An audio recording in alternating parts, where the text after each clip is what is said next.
Keskellä Atlantin valtamerta seisoo yksinäinen purjelaiva, purjeet repeytyneinä, mutta muuten täysin purjehduskunnossa. Alus näyttää hylätyltä, mutta miehistöä ei näy missään.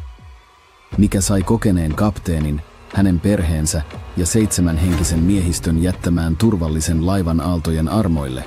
Tämä on yksi merihistorian suurimmista ratkaisemattomista arvoituksista. Mary Celeste oli tyypillinen aikansa purjealus, pieni mutta vankkarakenteinen, suunniteltu kestämään Atlantin vaativat sääolot. Alus oli rakennettu Nova Scotiassa vuonna 1861 ja kulkenut vuosien varrella eri omistajien hallinnassa.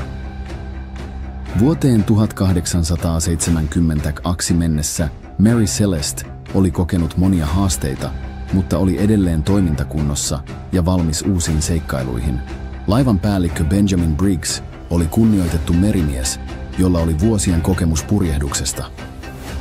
Hänen komennossaan Mary Celesten tehtävänä oli kuljettaa 1601 tynnyriä teollisuuspriitä New Yorkista Genovaan, Italiaan. Tämä oli vaarallinen lasti, mutta Briggs ei ollut ensimmäistä kertaa vastaavan tehtävän äärellä. Hänen tunnettiin olevan tarkka, huolellinen ja varovainen kapteeni, joka ei koskaan ottanut tarpeettomia riskejä. Matkassa mukana olivat myös Briggsin vaimo Sarah ja heidän 2-vuotias tyttärensä Sophia Matilda.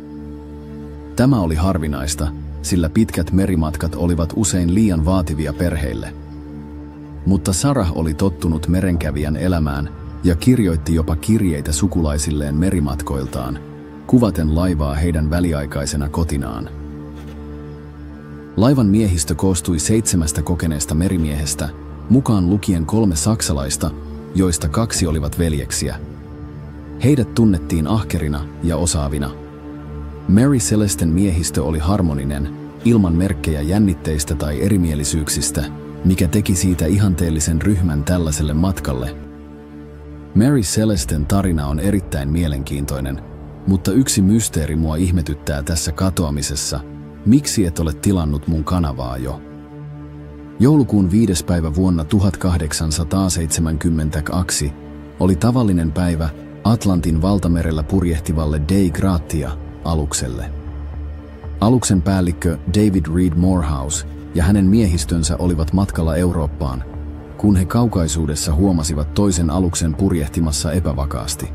Laiva näytti olevan täysin purjein, mutta sen liike oli omituista, kuin aallot olisivat ohjanneet sitä mielivaltaisesti. Purjeet lepattivat repaleisina tuulessa, ja vaikka meri oli tyyni, alus vaikutti olevan jonkinlaisessa pulassa. Dei Gratian miehistö tarkkaili alusta tarkemmin. Kun laivan muoto ja tunnisteet tulivat näkyviin, Morehouse tunnisti sen välittömästi. Se oli Mary Celeste, tuttu alus, jonka kapteeni Benjamin Briggs oli hänen henkilökohtainen tuttavansa.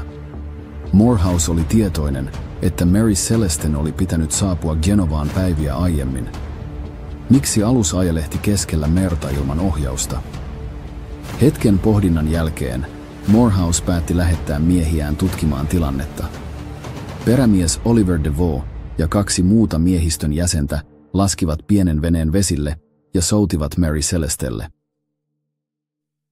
Heidän lähestyessään laivaa alkoi epäilyksien sävyttämä hiljaisuus.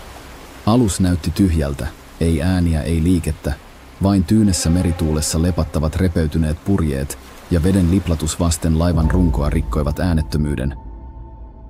Kun DeVoe ja hänen miehensä nousivat Mary Celesten kannelle, heidän epäilyksensä vahvistuivat.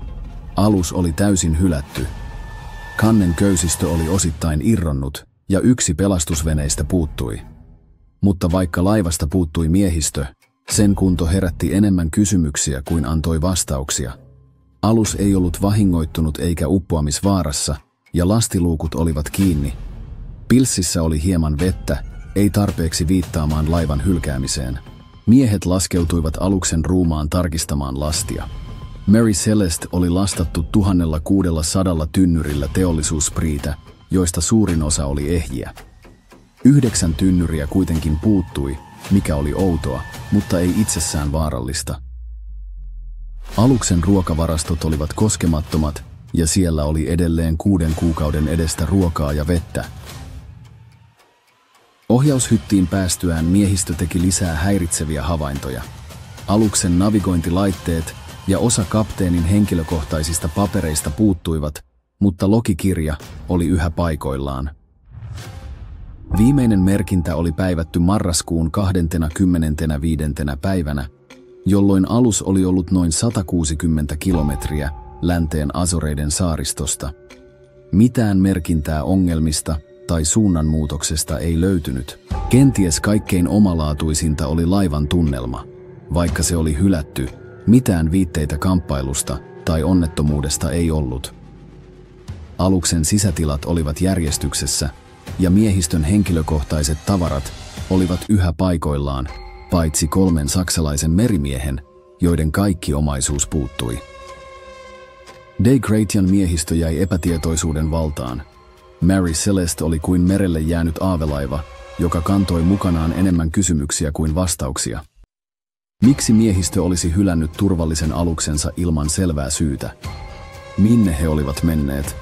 Ja mitä oli tapahtunut marraskuun 25. päivän jälkeen?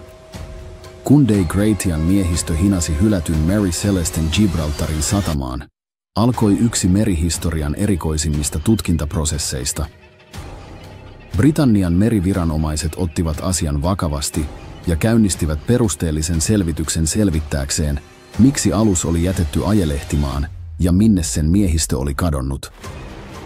Tutkinnan johtoon asetettiin tuomari Frederick Solly Flood, joka tunnettiin tiukasta otteestaan, mutta myös taipumuksestaan spekuloida epäilyttävillä teorioilla. Flood oli vakuuttunut siitä, että Mary Celesten tapaus kätki taakseen jotain synkkää ja rikollista.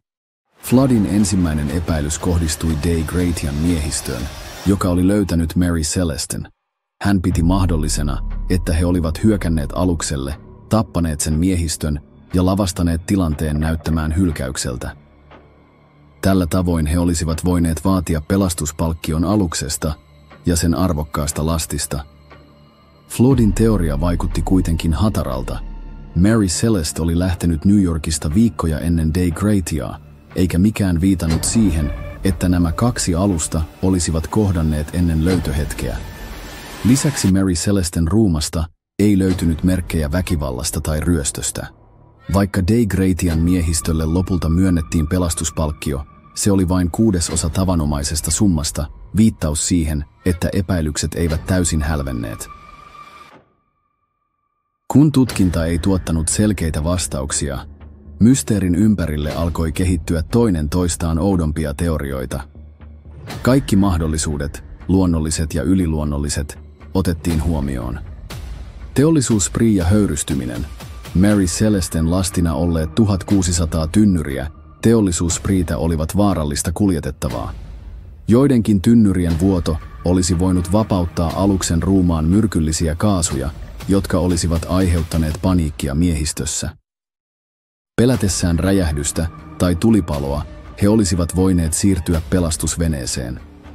Tätä teoriaa tukevat havainnot lastin osittaisista vaurioista ja pilssissä olleista pienistä vesimääristä.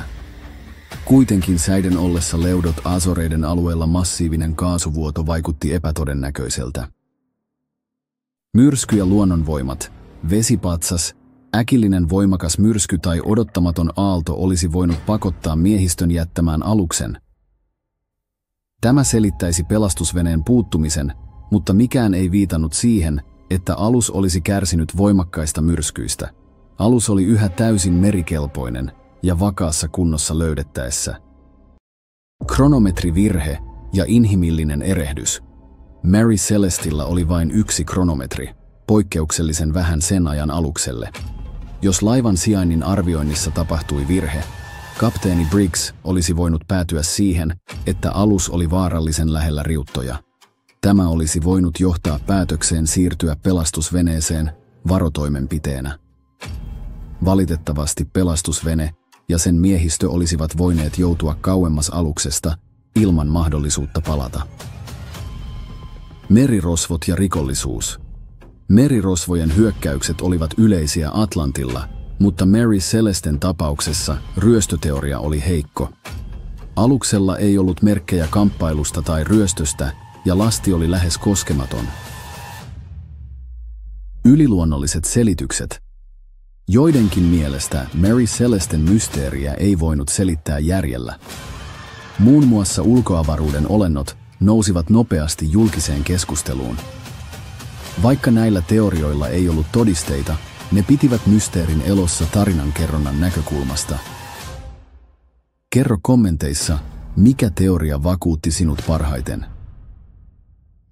Nykyaikaiset tutkijat ovat nojanneet pitkälti siihen teoriaan, että teollisuusspree saattoi aiheuttaa tilanteen, joka pakotti miehistön hätiköityihin toimiin. Kaasujen höyrystyminen olisi voinut aiheuttaa pienen räjähdyksen tai painetta, mikä sai kapteeni Briggsin tekemään päätöksen poistua laivasta pelastusveneellä.